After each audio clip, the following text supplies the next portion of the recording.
So, to our Nigerian brothers and sisters watching this, let me. I'm going to take you over the fence. Okay. And I just want you to see the world from our perspective. Okay. So South Africa has 300 years of colonization with the black man and the black woman at the lowest rungs of society. Then there is a South African war that takes place. It used to be called the Annual War. I'm sorry if I always start with the history is important to me. Okay, so there was the Annual War. It was called that. It was actually the South African War. But in this war that took place, the fight was for who would run South Africa between the British and the Dutch descendants called Boers.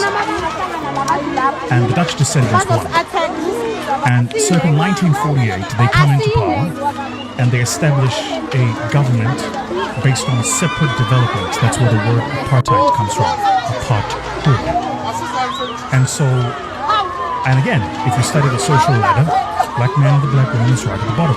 You know, do you know that there was a test they would give you to see if you're black in South Africa? It's called a pencil test. And so they would put a pencil in your head. And if the pencil stuck, you were black. There's a nappy hair. There's this nappy hair. But if you're like Trevor Noah, who's colored, in the colored community, there are, how do I explain this? Even coloreds are different. They're dynamic. And so there are some coloreds who've got flowy hair, and then there are some coloreds like Trevor who's got like afro hair. And so the test was, are you black? You stick a pencil in your hair, and if the pencil stays, you're black. Yeah, nobody comes up with innovation better than racism. Let me tell you, man.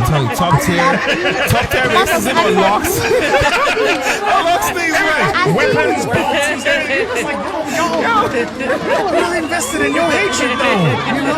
Remember when they used to do those skull tests and they showed the black man's skull?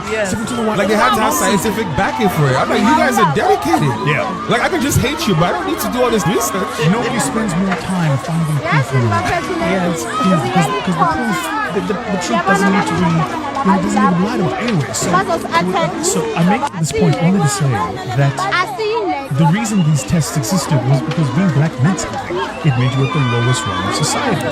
Even there were rules and laws around jobs. So we had a job reservation act, which meant certain jobs were reserved for certain population groups. It didn't matter how capable or talented you were, if you were not that population group and immutable quality, you couldn't get the job. Okay. Now, I say that only to make the point. Early 1980s, the fever changes, the politics changed, the geopolitics changed. In 1990, South Africa, of course, is taken out of the kind of the global world, the shunned.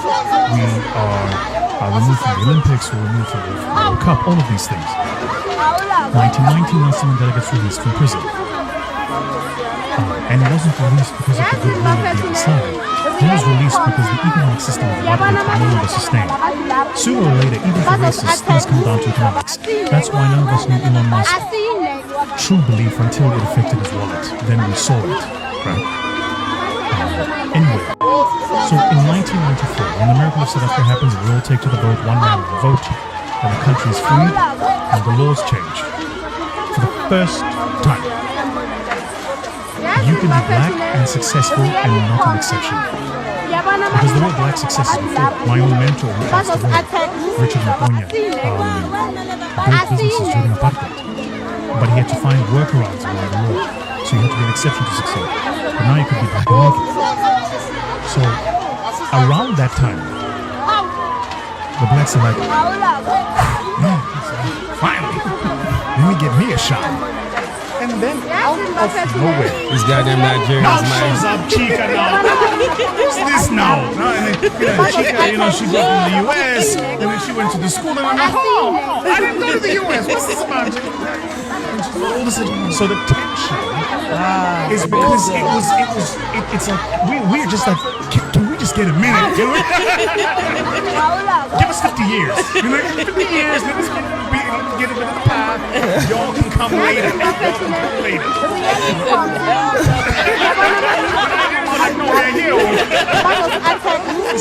So I think that's a big part of it. And I think the struggle is, this is why.